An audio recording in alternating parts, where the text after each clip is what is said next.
And a TGIF, everybody. Welcome into the First Call podcast. He's Scott Shapiro. I'm Jeremy Plonk, representing First Bet and Express Bet. Great weekend to be a horse player, a sports fan. You got Sweet 16 in action. You got opening day in baseball. The Phillies are 1-0. The life is good. 161 more to go, Scott, for a season sweep. We've got Triple Crown prep from Japan to Florida and parts in between, races like the Arkansas Derby. And of course, we're just a week away from the big triple play of Kentucky Derby preps coming up in 1 week's time, when we'll have the Santa Anita Derby with the Wood Memorial and the Bluegrass. So opening day at Keeneland's like 7 days away from right now. This is a great time to be a sports fan and a great time to be a racing fan. Without question, JP, good to join you again. Hopefully Jeff is back soon. But yeah, I mean, for baseball, for me, I remember a day when opening day was a big day. It's hard for me to get into it in general now, particularly when so much else is going on. You got the Derby Trail, of course. The Masters is one event I really look forward to. And then John Calipari saving my survivor pool last night by Luke blowing a 16-point lead. And I'm a little tired from staying up for it, maybe clearing my throat here a little bit, part of that. But like you said, great time to be a sports and racing fan. I'll totally admit I fell asleep on the couch around halftime, so I did not see the end of the Arkansas-Texas Tech game last night. Sorry, Arkansas fans watching the Arkansas Derby, by the way. Sorry. I will try to stay up, though, at 2:10 a.m. when Luxor Cafe runs in the Wilshire Stakes in Japan coming up tonight into tomorrow morning. Big Kentucky Derby prep there. We're not going to handicap the race on this particular show, but looking forward to seeing how that runner performs. Luxor Cafe may be the top hope out of Japan this year, but he's not going to the UAE. He's prepping strictly on the Japan road to the Kentucky Derby, so we'll see how he fares in the Wilshire Stakes. We've got the Pegasus World Cup winner and a former Breeders' Cup champion in action this weekend as well, with White Abarrio. Our buddy Brian Nato going absolutely bold with the 1-9 morning line on the Go Sapper Stakes favorite there. White Abarrio, he'll go off 1-9, I'm sure, but you don't see that in the line that often. But we've got some great undercard intrigue on that Florida Derby Day card, Scott.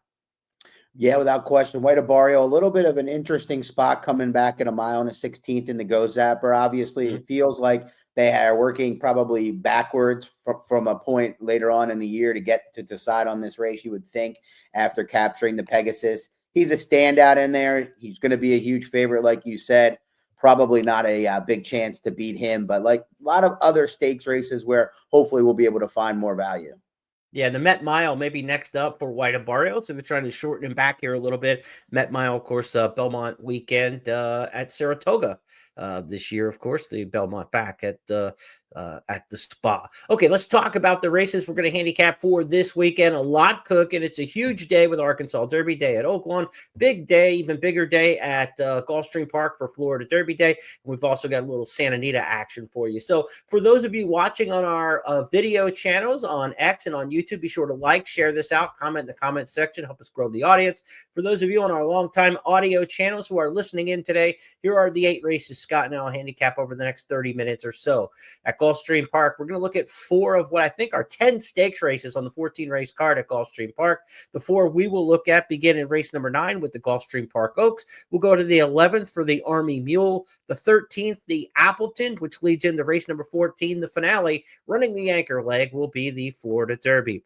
To Oaklawn we go on Saturday, where they've got a slew of stakes races as well, but some big-time runners in the Oaklawn Mile, race number 8, in the Fantasy Stakes on the Kentucky Oaks Trail in race number 12, and then the main event, the Arkansas Derby, goes as the lucky 13th in on the 14-race card there. Now let's go to Santa Anita on Saturday, where the feature race will be the Wilshire Stakes. We'll take a look at that one, race number 8 on the card at Santa Anita. So those are your 8 stakes races that we'll handicap.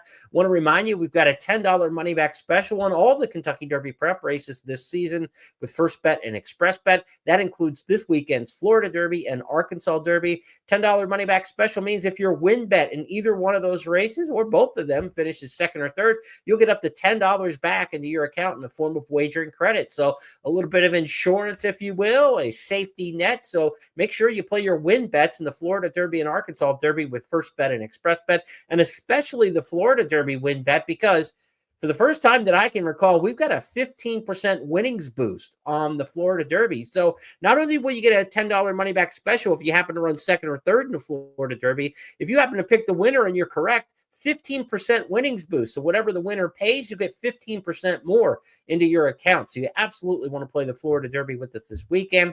And in terms of some other promotions on Sunday, we've got a $2 million first rewards points hit and split on the late pick 4 at Santa Anita. And one other note about Sunday racing, mandatory payout has been announced for the Gulfstream Park Rainbow Six on Sunday. So you know they're really going to send it in on Florida Derby Day. So there'll be a big carryover if nobody hits it on Florida Derby Day on a single ticket in the Rainbow Six going into Sunday's mandatory. And my guy right there with the hat, Scott Shapiro, he's going to have you handicapped for Sunday in that mandatory pick 6 at Gulfstream Park. So be sure to check the blog section, FirstBet and ExpressBet.com for Scott's analysis on those races on Sunday. But before we take down that pick 6 on Sunday, Scott, let's cash some tickets on Saturday, shall we? Let's go to Gulfstream Park, where the feature race this weekend, of course, the Florida Derby.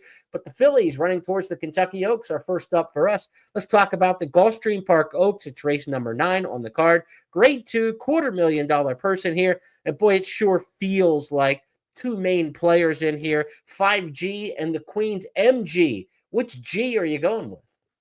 Well, the Queen's MG certainly has an extra, a bit bigger resume, I should say, than her main rival in here, 5G. But I kind of get the feeling we've seen the best of the Queen's MG. Well, I don't know if that's the truth for number 4, 5G, who ran really well, albeit on a speed favoring surface at Oaklawn in the Honeybee. But she had the, work from the far outside to get over, showed her a lot of speed in that race. Was unable to best quiet side, but 5G showed me a lot in her ability to stretch out over the dirt and carry her speed. I don't think there's a ton of early speed in here, JP. I think 5G is going to get the trip. She's the best horse. I think 5G makes for a good single in a day where they're a little bit hard to come by late in this card. Yeah, and you look at that last race in the Honeybee, quiet side, the winner in there, she's going to go in the fantasy. She's really talented, has a strong resume. Mohina, the third place finish in there for Brad Cox, might be the favorite next week going in the Ashland Stakes at Keeneland. So she's coming out of a race, the Honeybee, listed as a grade 3, but I think seriously tougher than this field. This is a drop in class for her. Even though she's going from grade 3 to grade 2, you would think this is a tougher spot. But that field in the Honeybee is better than the one that she's going to face on Saturday. That makes 5G awfully tough. And the last time we saw her at Gulfstream Park, it was a no doubt about it in the cash run. Leader is 5G by a length and a half. Sweet Note is second. Unchained Elaine with an upset possibility from an inside lane. Outside in Paradise City. Yellow is next, and Fallon's Head pace ahead of her and tries to get a rally together. They're a quarter of a mile from home. It's John Velasquez and 5G who look to continue on with it here. They have something in reserve. They've kicked off the corner and are now 4 in front. Unchained Elaine is clearly second from Paradise City in third. With an eighth of a mile to go, 5G with a dominant performance today in the phasing Tipton Cash run. She's running up the score. 5G, the daughter of Vacoma, stylish in victory by 7 lengths. So 5G, top choice in there for Scott and me. I did this race as the Express Bet race of the week. Trying to make a gamble out of this race. I'm going to try to get the Queen's MG out of the exacta. I use Cassiar underneath, the first-time starter, debut winner from the 10-hole sprinting for Shug McGahee at Tampa Bay Downs.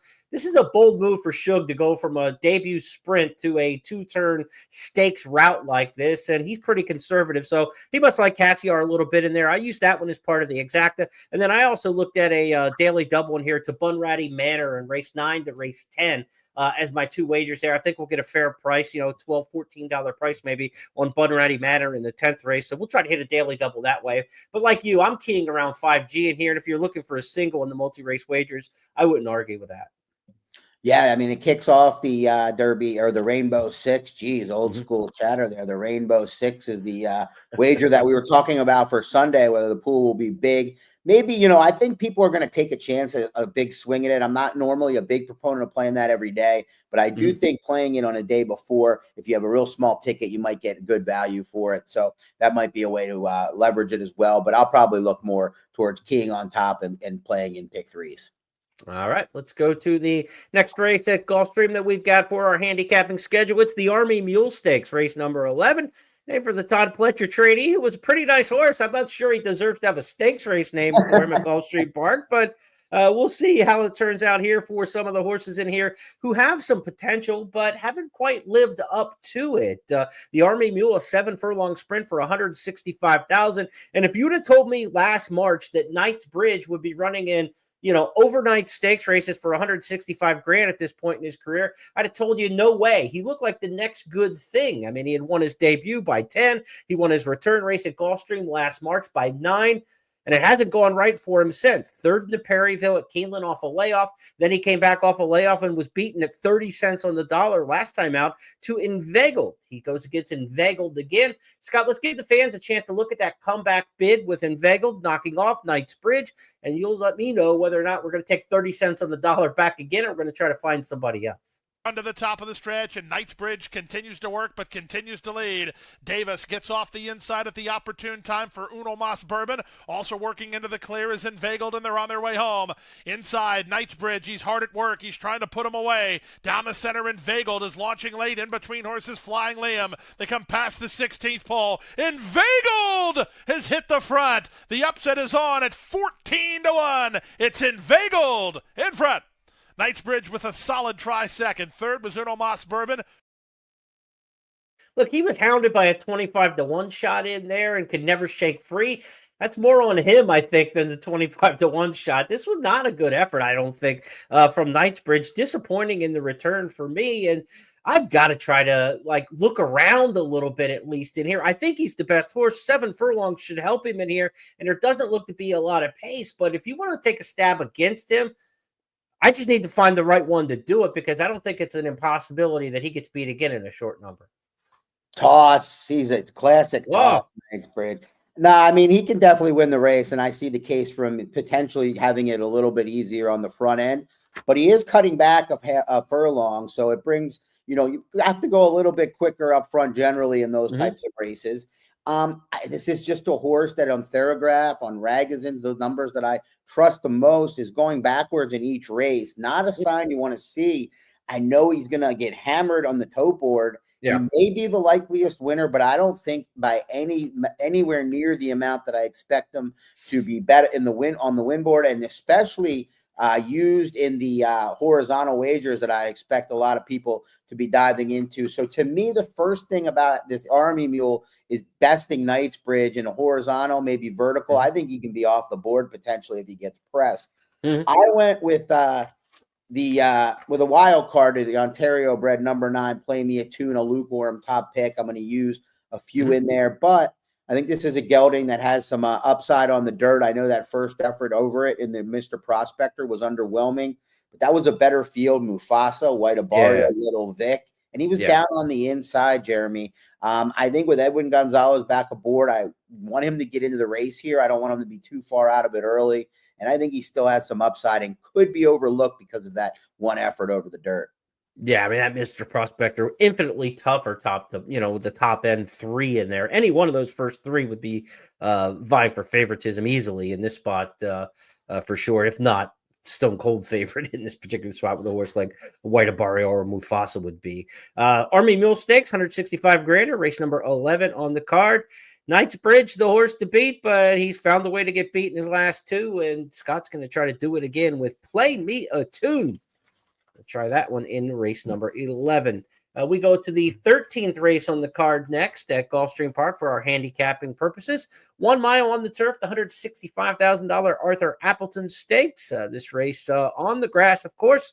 You've got some horses in here who are well-versed at Gulfstream Park and have done some good things over the years. Major Dude's a classy runner who's had some big wins at the track. Fly the W's had a ton of wins at the track. The synthetic usually where most of those have come for that 9-year-old. This is a pretty competitive group, and I consider this as race of the week material, but I couldn't come up with a strong enough opinion in here to kind of iron it out. I ended up with Abromar. I thought maybe this race sets up for a closer. 6 and 11, Abromar and Ice Chocolat look to be the 2 best on brisk late pace figures for me. But Abromar's never faced elders. All the fun he's had was against restricted 3-year-olds on the turf last year. We haven't seen him since. I don't know how he stacks up with older horses, so I don't want to take too short of a price, but he will get a good race set up in here. This one I found extremely difficult. Scott, give me some help. Yeah, Abermar is interesting. You know, those races, some of them maybe not as good as other years that he came out of, but he definitely kept some good company as a 3-year-old. But maybe a horse that wants a little bit longer than the 1 mile, maybe setting himself up for a race in Kentucky in the spring or wherever that might be for Safi Joseph. You know, Major Dude is the clear one to beat. He's taken on better competition. I'm just a little bit worried at 7-5, Jeremy, that he is maybe not the same horse he once was, not putting horses away, not winning races maybe as convincingly or as strongly as I expect. I think Seminole Chief is the horse on the come. This is a Florida bred that is really not bred at all to do this, particularly being a son of Gervin. And it took Jack Sisterson, the trainer, a little while to move him to a 2-turn turf experience. But since he's done it, he's run 2 good races.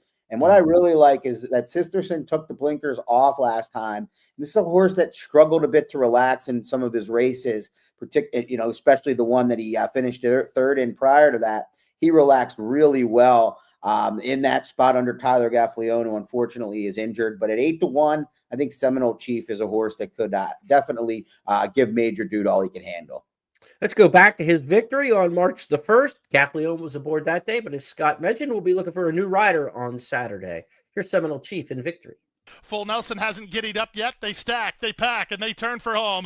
3/4, 109 3. Who do you like here? They fan across the course with Enlighten in front. From between horses, Seminole Chief, Echo Lane charging down the center. Beyond Stokes knifed between horses, and Tis Romantic is right there. They come past the 8th pole. It's Seminole Chief in front. Beyond Stokes runs at him from the inside, but Seminole Chief got a trip, and Seminole Chief will win it. 3/4 of a length in front of Beyond Stokes in second. Scott hopes to plant the spear in the infield with Seminole Chief there. Maybe Osceola can do one for the Florida State fans at Gulfstream Park on Saturday. Let's go to the 14th race on the card Saturday. It's the finale and the anchor leg of a big day of racing. All the multi-race wagers are going to close out with the Florida Derby. $1 million. More Kentucky Derby winners have come out of the Florida Derby than any other race in history. 25 of them all time, including Mage a couple years ago. So this is a race that when you think Kentucky Derby, you always look at the Florida Derby and the result of that race. Is it a strong year for the Florida Derby? When it is, those horses almost always run well. Is it a weak year for the Florida Derby? Now you got to worry a little bit when you get to the Kentucky Derby. I don't know exactly where this year's Florida Derby crop might be, Scott. When you think about, you go back to the Fountain of Youth Stakes, Sovereignty was a winner there off the bench. But then you look at Burnham Square. He's hit the road. The runner-up in the Florida Derby, he's hit the road, that being River Thames. Both of those horses ending up in the Bluegrass. So 2 of the strongest horses on the Florida Derby trail this year, Burnham Square and also River Thames, they're out of here for the Florida Derby already. So what we have left is Sovereignty, the winner of the Fountain of Youth Stakes in rallying fashion, and then some newcomers to consider, and a return from the trail from a horse who skipped the Fountain of Youth Stakes. And I know both you and I are into Tappan Street. We'll talk about him in a minute. But Sovereignty is really the horse you have to start with in terms of the headlines and discussing the Florida Derby. He's the morning line favorite. I think he'll be the favorite in here at post time fairly convincingly in terms of the wagering. I think Disruptor will get bet pretty well. But I would be surprised if this Sovereignty is more than 8-5. What do you think price-wise on him? I would agree with that. It's hard to, poke holes in him convincingly. You add to the fact that the barn was kind of talking like he might need the race last time and was a work short. I think horse players will remember that. And then you look at the likely pace scenario in here, and it doesn't look like it's going to be a crawling pace at the very least. So all of those things point to Sovereignty, going off at what his morning line would be. Maybe slightly lower, but I can't see him being higher, 2-1. Right. And look, he's in the outside draw, 1 1/8 at Gulfstream Park. This isn't your traditional mile oval. So the 1 1/8 starts closer to the first turn. They have moved back the starting gate a little bit to give more run-up time. So it's a 1 1/8 plus a little bit, which again won't hurt the outside horses quite as much and won't hurt a late runner quite as much. They got a little bit more, to work with in terms of real estate for the overall race. Horses trying to stretch their speed, on the other hand, have to go slightly farther than the 1 1/8 distance here. here with the additional run-up. But the outside horses in here are all legitimate. Maddocket Road, the 8, Tappan Street, the 9, Sovereignty, the 10. So I don't know, one go, all go when it comes to trips. Which one of those horses is going to get hung wide into the clubhouse turn? Who can find a spot and tuck in?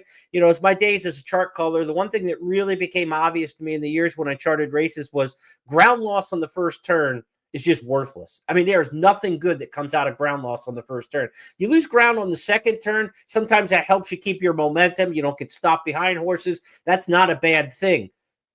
Ground loss on the first turn is just lost footage, and you have to be better than the other horses to make that up. And in this case, I think it's a legitimate discussion that Maddocket Road, Tappan Street, and Sovereignty, any one of the three could turn in a performance good enough that they can overcome even some ground loss on the first turn.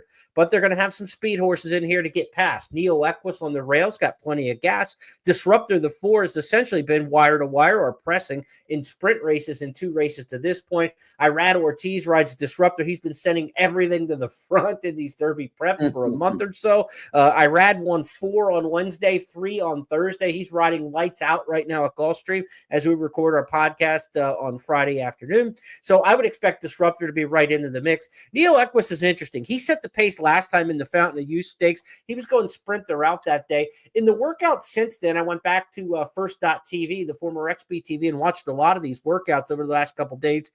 He was trying to rate behind a stablemate for a couple of works. Saffie Joseph's trying to teach Neo Equus to rate a little bit so he can get a little more distance, right? They're trying to squeeze as much as they can out of this colt to get 1 mile and 1/8. But then he draws the rail. So it kind of like, there goes the idea of sitting and trying to rate, I think. You want to maintain that advantage into the clubhouse turn. I think he goes out of there. I think there's speed with the 1 and the 4 in here. And will we get the same kind of close out of Sovereignty as we did first time back? Or might it even be better? I mean, if he closes any better than this, he's going to be a handful late. Side into third, Gate to Wire finds his best ride. Burnham Square's bid is stalled as River Thames has made a clear lead. Off the turn and the stretch drive in the Fountain of Youth, and River Thames, he has the lead by 2 with a 16th to go. Sovereignty begins to get on track, but time is ticking away. River Thames almost there. Sovereignty gonna dive at him late. Here comes Sovereignty! He got him. Sovereignty, like you mentioned, wasn't training well going into the race. He was a work or two behind. The works that were on video weren't that good. So what did I see from Sovereignty since then? He's still not working very good, but he won that race off of bad works. Mott worked him solo on the 15th at Payson Park. He was just kind of lazy mid-track, barely ever got out of a 2-minute lick in there and worked 5 furlongs at almost 102 breezing. So I don't think Mott was very happy with that work, because when he came back the next time, he didn't let him work solo. He put him in company with a horse, not in the work before or 2 starts before a race, but the work actually right before a race. And so I think he wanted to get something out of him. And not only did he put Sovereignty in company in that work, he put him on the inside of a horse. And usually the horse who's on the inside's doing the work, and the outside horse is the one who's able to just kind of track along. So I think Mott was trying to get something out of Sovereignty in that most recent work. I didn't think it was that great. He was against Chillax. If you say, who's Chillax? He's only run 1 time. He ran dead last against Disruptor in that maiden race on the Fountain of Youth undercard. So I don't know what to make of Sovereignty in the morning from the beginning of this year all the way through now. But what I do know is I loved his race in the street since last year, and his Fountain of Youth is undeniable the way he finished that race. He looked like he had no chance at the top of the stretch, and he found something. If he's even an ounce better than that, he's going to be tough. Without question. I mean, he wins the race if he doesn't regress. I think there's a couple of horses here that have some upside that, we maybe will dive into, including one of the one that we like. But to me, one thing I'm going to add to the puzzle, take these stats for what they are, or what they, but we're talking about a horse that's going to be a short price, so they matter a little bit more to me. Bill Mott's second off the layoff off a career buyer top, 6 for the 3-year-old. So I think there's something there to it, because it's a 3-year-old. There's some specifics there, but it's not too detailed. 6 for 50 overall, 103 ROI. The one stat that even means more to me is the graded stakes number with these horses.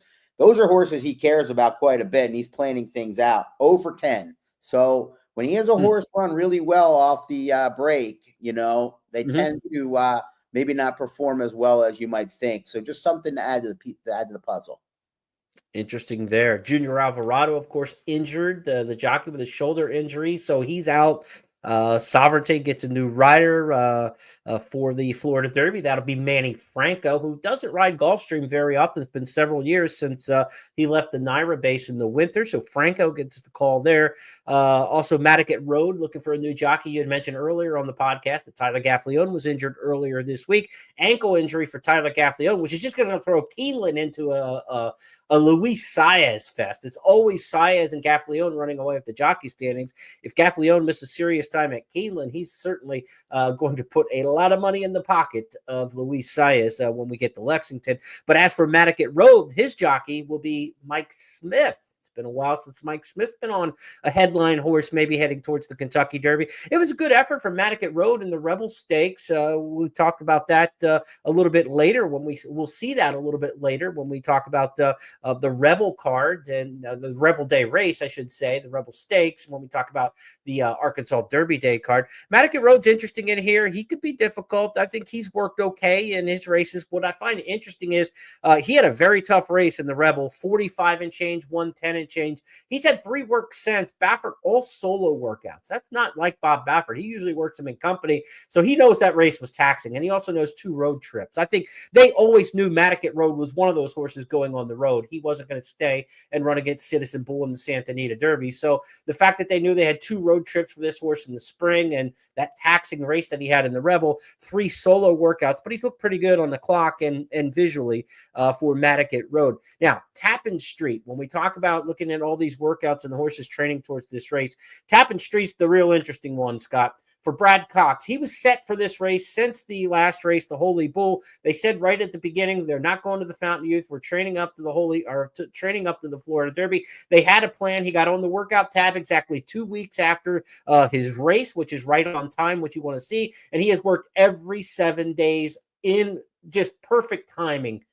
And not only did he work in perfect timing, but he's worked exceptionally well in those workouts. I got a chance to look at the video at first.tv. He was working with Saudi Crown, grade 1 winning older horse. You know how fast Saudi Crown is.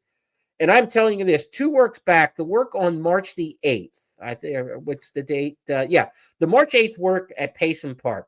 It's 5 furlongs and 101 and 3 breezing. And you're going to say, what's so exceptional about a 101 and 3? He was under a complete hammerlock not to put 3 lengths on Saudi Crown. I'm telling you, he was loaded that morning. He was easily best in the team workout that day, and he could have just done so much more. I think Tappan Street's sitting on a very, very big race.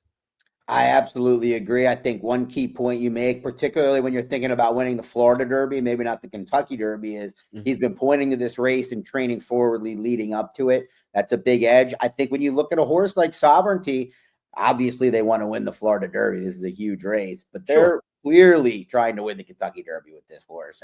Third off, they're trying to get him there third off the layoff. We talked about the possible regression.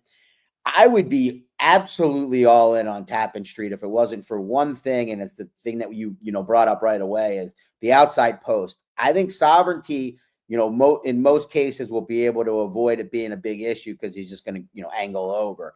Tappan Street style and Luis Saez's style is to kind of ride the horse aggressively, ride him all along, and I could see him being caught 3 wide throughout. And, can he win with that trip? If he's as good as we want him to be, I think he could.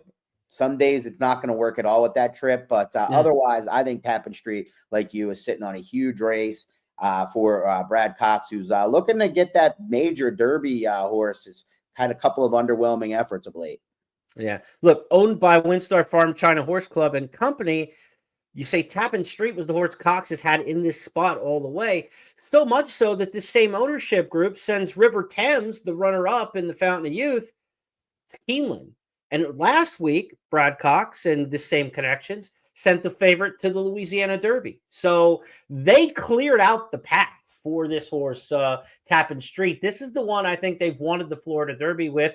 And after the way he ran in the Holy Bull Stakes, he looked to have made a winning move in just his second career start, coming from a 7 furlong maiden to the mile and a 16 Fountain of Youth. We'll let you see for yourself. But this move he makes at the top of the stretch wins probably 19 out of 20 races at a mile and a 16.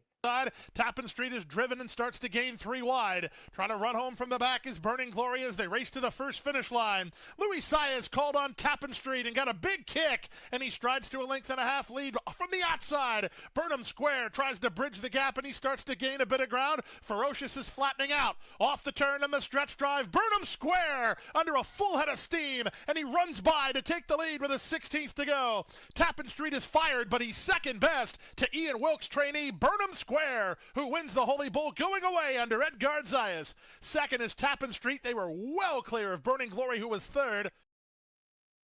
3/4 lengths back to the rest. Now, Burnham Square came out of that race, and I was saying just train up to the Florida Derby like they were doing with Tappan Street. Instead, they tried to cram a race into him back into the Fountain of Youth, and Burnham Square took a step backwards. You don't have to worry about that necessarily with Tappan Street. I think the timing works out really well for him. I'm all in for Tappan Street, but I have a lot of respect for Sovereignty and Matticat Road. I will be against Disruptor in this spot in the Florida Derby, Scott. He is 1 for 2. He didn't win the debut at 50 cents on the dollar, but he won by 9.5 on the undercard on Fountain of Youth Day in style, but he picks up 4 pounds. He stretches out around 2 turns for the first time. And looking at the Brisk late pace figures, he's running 84 and an 85. I mean, he didn't come home any faster when winning by 9 than he did when he got beat in giving up the lead. So for a horse who's stretching out in distance from 7 to 1 mile and an eighth, those are very weak Brisk late pace figures in there. I mean, you want horses in the mid-90s. Or better coming sprint the route. And he simply doesn't have those. Whether or not he's talented enough to win this race in his third career start, we're going to find out. Irad's riding out of his mind right now. So he could, but I'm against Disruptor. If he wins, I lose. Yeah, this is a horse that's been a heavy steam for a while, debuted on the Pegasus undercard and underwhelmed that day.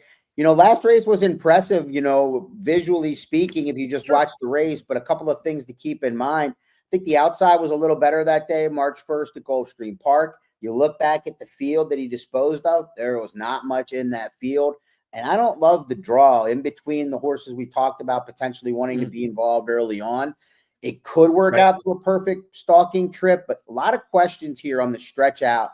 And I just wonder if he wasn't this big buzz horse for Pletcher and Irad, what the price would be in here, Not that shouldn't matter on the road to the Derby. They do matter, but how much do they matter? So I'm against him as well at what I expect to be like 4 to 1 or so. All right, that's a look at Florida Derby Day at Gulfstream Park. Quick reminder, we've got the $10 money back special in the Florida Derby race, as well as the 15% winnings boost. So if you hit the winner in the race, you're going to get 15% extra into your wagering account with some limitations there. Be sure to check out all the rules and conditions and make sure that you opt into the promos with First Bet and Express Bet. Tournament players on Saturday, you got the $1,500 Florida Derby Day Challenge to play for some high money, live money tournament play Saturday at Express Bet. So be sure to check that out. Now let's go to the other big Derby prep locale on Saturday. It's Hot Springs, Arkansas, where Oaklawn Park hosts the Arkansas Derby, as well as the fantasy for the fillies. We're going to start things out, though, in the Oaklawn Mile, Grade 3 1 mile test in race number 8 on the card. Some familiar names in here, horses we've seen, horses who have been down the Derby Trail in the past, those horses who have been good on the turf, like Emmanuel trying the main track. It's kind of a little bit of a hybrid, a mixed bag of everything getting tossed into this one. I went a little crazy here, 20 to 1 in the morning line on Dymatic. This is a horse who's coming out of the Razorback, where he didn't run a step after a troubled trip. But also coming back out of the Razorback last week was Red Route 1, who bounced back and had his best effort in years in winning the Essex for $500,000. Also trained by Steve Asmussen. So I'm looking for lightning to strike twice, maybe a horse coming out of the Razorback who wakes up for Asmussen at a price here in the handicap division at Oaklawn. I went with Dymatic. Who'd you go with? Well, I think that's a very intriguing long shot, because I do think the pace should be honest in here. The favorites, Banishing and Saudi Crown, both want to be involved. Yeah. I went with the Wine Steward. I've kind of been a little bit of addicted to this horse, but I just think he's going to get the right trip. And perhaps the 2-turn 1 mile short stretch at Oaklawn is what he's going to fit him perfectly. He's a New York bred. He's been consistent other than his effort in the Belmont, where he went too far. I think he's going to need the right trip, but I'm hoping we get at least 4 to 1 on the Wine Steward in this race against a couple of bigger favorites.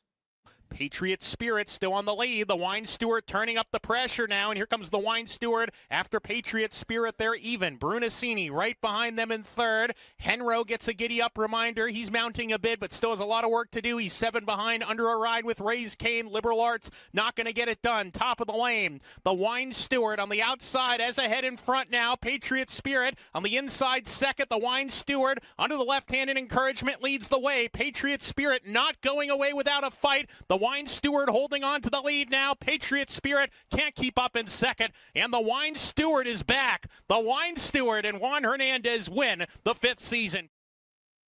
All right, it's got to look to pour one out in the Oaklawn Mile with the Wine Steward. Let's go to the Fantasy Stakes. 3-year-old fillies in action here. Mile on the 16th. Some of the better Kentucky Oaks performers over the last decade or so have come out of this Fantasy Stakes. And look, this year's favorite for the Fantasy, no question, coming out of Fairgrounds, what we've seen through the course of the season. But Quiet Side has been one of those consistent fillies going all the way back to the Spinaway and races like the Alcibiades last year as a 2-year-old filly. She's carried that form into her 3-year-old season. She was a good second in the Martha Washington, or she was a disappointing second as the favorite in there when well beaten. But she bounced back in the Honeybee with a nice win over 5G in Mohima. We've already talked about 5G being the filly absolutely to beat at Gulfstream Park and the Gulfstream Oaks.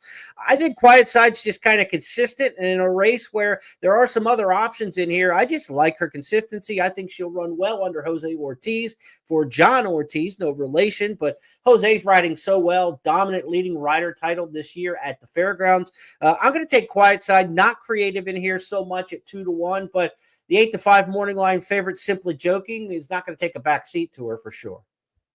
No doubt. And unfortunately, it does look hard to, find real good value on top. I do think it probably comes down to those two. I did go to number 7, Simply Joking in here, who I just think is more talented. Quiet Side has the better foundation, better recency, success over the track.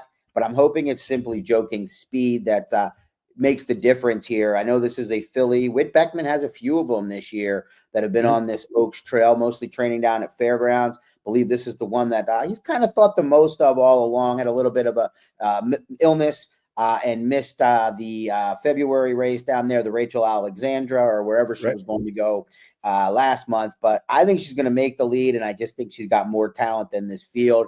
But like you, not a very creative pick, not a very fun pick. Let's go to see Simply Joking winning the Silver Bullet Day back in January. To make the top of this fairground stretch for the final quarter of a mile, and it's Simply Joking. 3/4 in 1 minute 12.84 seconds, 1 furlong away. With Jaime Torres, it's Simply Joking, who leads by 5 from Drexel Hill. Plus the Broken continues to run on. Golden Gamble, Cheese, and Well Beaten. They're close to home. It's Simply Joking. Simply Joking, Drexel Hill. Bless the Broken. Simply Joking. Simply Joking leads throughout in the Silver Bullet Day. Beats Bless the Broken and Drexel Hill. Wins the Fantasy Stakes on Saturday. We know the favorite, if she's healthy, will be Good Cheer going towards this year's Kentucky Oaks. She has dominated the races at Fairgrounds, was awfully good last year. She's undefeated. She's the one to beat for the Kentucky Oaks this year. But if you're looking to kind of build an arsenal against her or with her in the multi-race wagers, maybe on the first Friday in May, this is a good spot to look. The Fantasy Stake historically a big impact on the Kentucky Oaks. All right, let's go to race number 13, the Arkansas Derby main event on Saturday, and the main event of the meet at Oaklawn Park. Arkansas Derby, 1 mile and an eighth for $1.5 million. This is a race where a lot of the main players for the meet are back, right? The Smarty Jones and the Rebel winner is back, that being Cole Battle. The horse who won the Southwest Stakes is back, that being Speed King.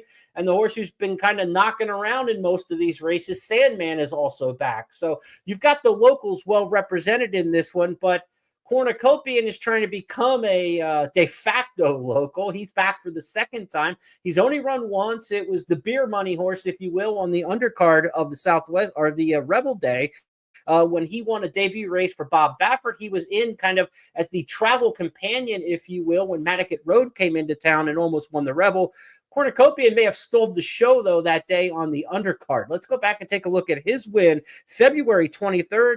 Track officials say this is the fastest 6 furlongs in history at Oaklawn Park by a 3-year-old. Cornucopian maintains a narrow lead on Oil Capital. Zero Sugar tipping outside into the 3-path to try to come and tackle those leaders at the top of the lane. Cornucopian off the turn in front. Oil Capital is second. Cornucopian lets it out a notch. Opens up, switches leads, and opens up 2.5. Zero Sugar running well on debut. Cornucopian, though, he's got plenty for the final furlong. And look at him go. Very athletic as he spurts away with a big kick. Now he's 5 ahead, maybe even 6. Cornucopian, a son of Into Mischief, looking strong, wrapped up in the end. That was impressive.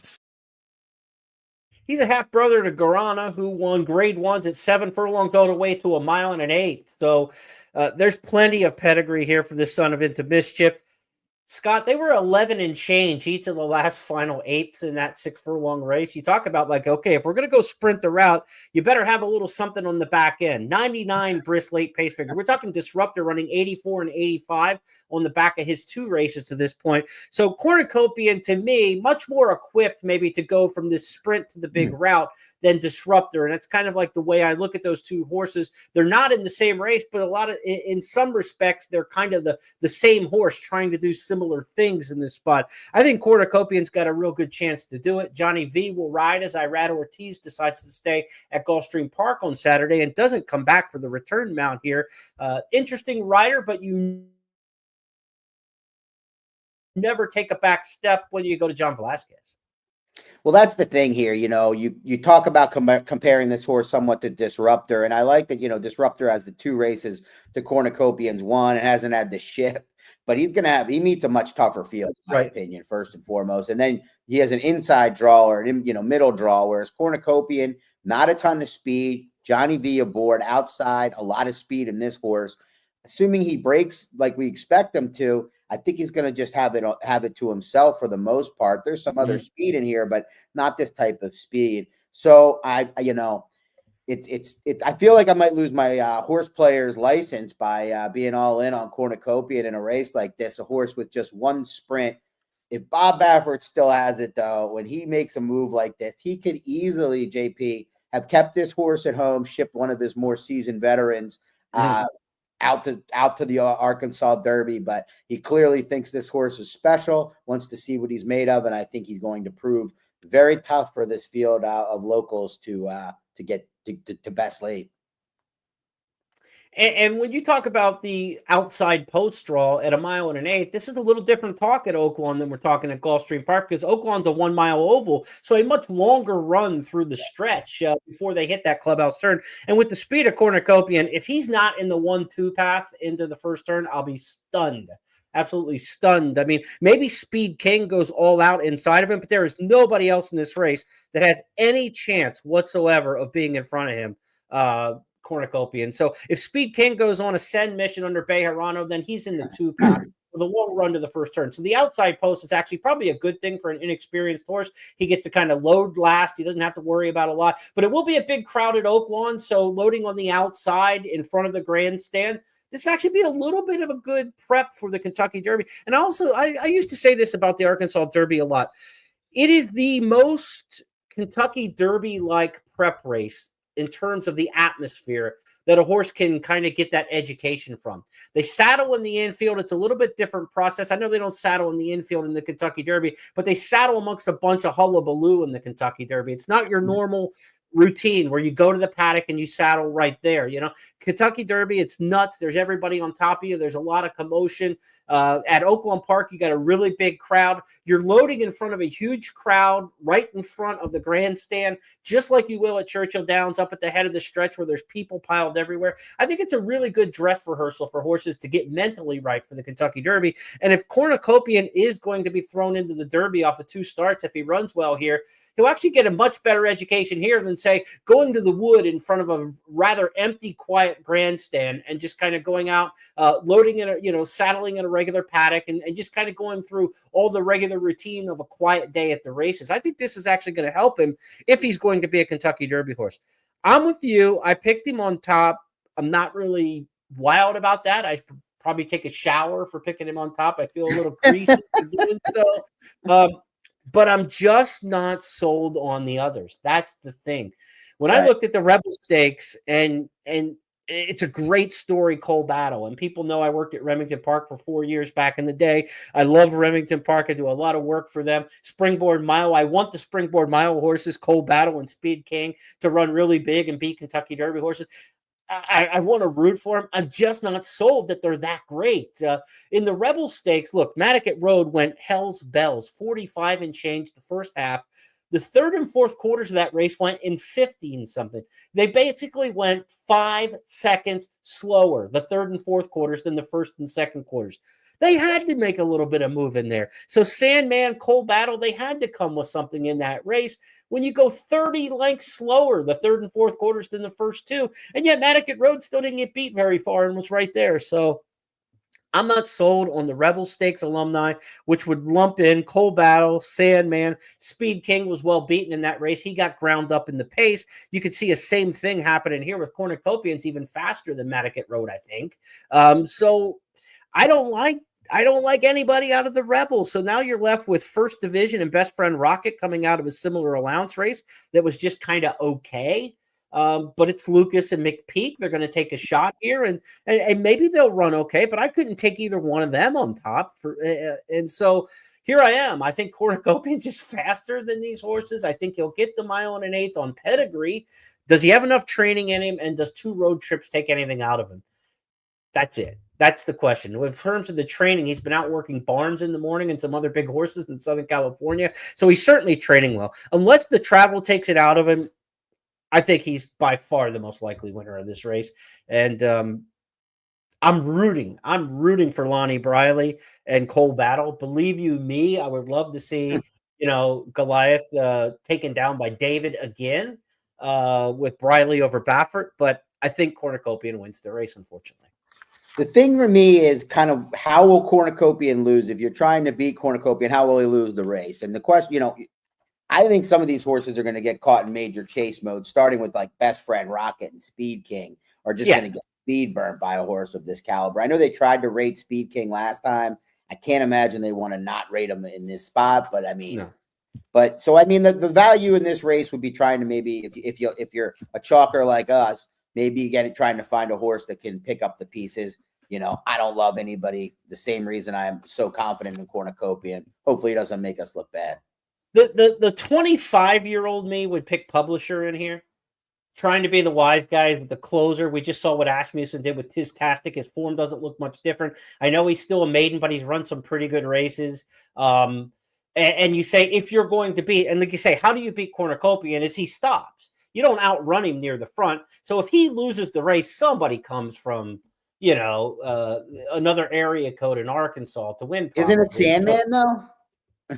That's the thing. Sandman runs the same race every time. That's where I'm kind of yeah. And if you're going to do that, Sandman, I think, will be second choice in here. I think he'll get bet more than Riley scores.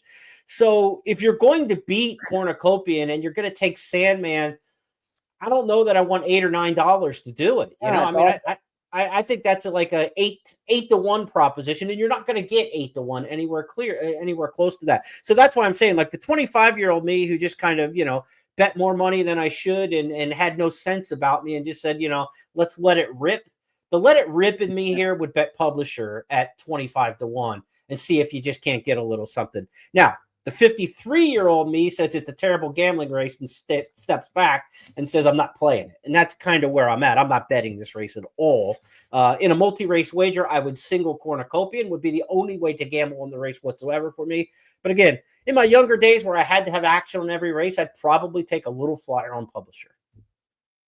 I could see it. You get the best rider in the game right now. You get the blinkers, and you get a trainer that, as we saw last week, is very capable of moving these horses forward and has good plans for it as the distances get longer. All right, let's switch up now for our final race this week on the podcast. We go to Santa Anita's. We shift gears from Oaklawn to the West Coast. It's the Wilshire Stakes, 2 stakes, the San Carlos and the Wilshire on the card at Santa Anita. We're going to look at the Wilshire. It's race number 8 on the card. Grade 3 here, a mile on the turf, field of 7. back on the turf for me, Alpha Bella was my top choice. She's just simply faced much tougher horses than these on dirt recently. She's been going against Cavalieri and Hope Road in recent starts. It would be 1-9 against this field. She hasn't been embarrassed in some of those races. So Alpha Bella back to the turf. She used to be a turf horse for Pletcher. She hasn't run on the grass yet since coming to John Sadler, but I think the drop-in class for her and getting back to the grass gets her to the winner's circle. I went with the 3 in here, Alpha Bella. How are you going to close out the show?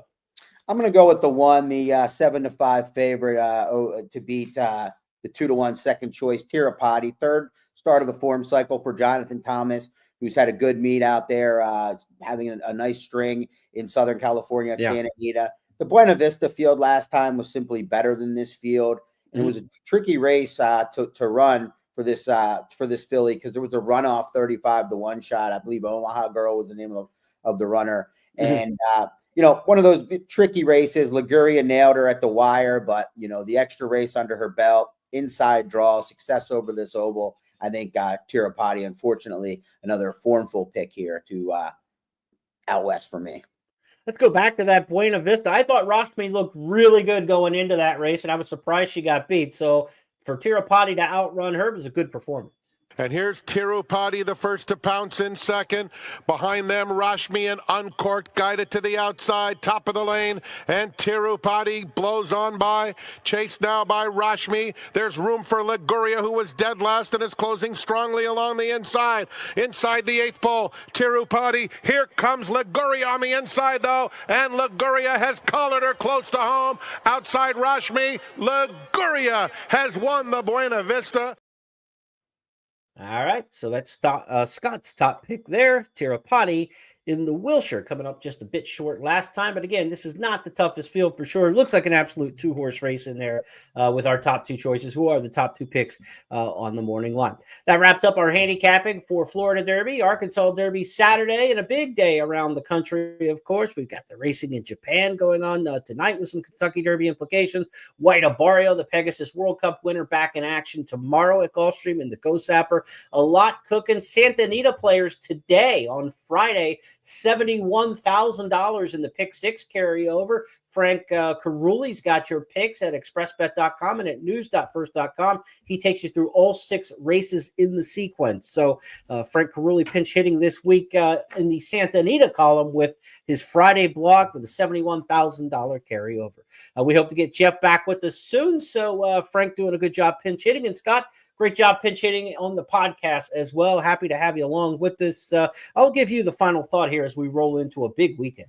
Yeah, big shoes to fill as always. Thanks for having me. Always fun to join you and really looking forward to the Derby picture. I know you are as well, kind of shaping up here over the next couple of weeks. We had the first 100 points to the winter races last week. I don't think we saw the top of the heap, though. We'll get a lot better picture this week. And then next week, the Florida Derby, of course, the headliner. And then how will Cornucopian run in the Arkansas Derby? I'm either going to hate myself shortly thereafter or tell everybody he's the next great thing. If he loses, we're going to get a endorsement. We're getting an endorsement deal from Irish Spring. We're both heading to the showers. We're cleaning ourselves off and grossed out by the pick. Yeah. We'll figure it out. We'll be in shower caps next week on the show if we can come up with the cornucopia this weekend. I hope everybody enjoys the racing around the country. The big Pick 6 carryover today at Santa Anita is first up, so good luck if you're playing that. On behalf of everybody with Express Bet and First Bet, for Jeff Siegel and my guest handicapper this week, Scott Shapiro, I'm Jeremy Plonk. Have a great weekend, everybody.